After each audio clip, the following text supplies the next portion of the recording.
అమ్మా చందనమే పూసిన ఒళ్ళు చూడు,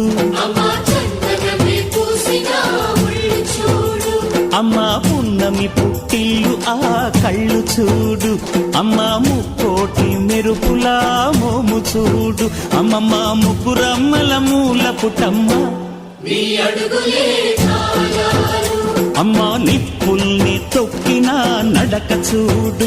అమ్మా దిక్కుల్ని దాటిన కీర్తి చూడు, 1000 సూర్యుళ్ళై మెరిసిన శక్తిని చూడు, మనుషుల్లో దేవుడి భక్తుని చూడు.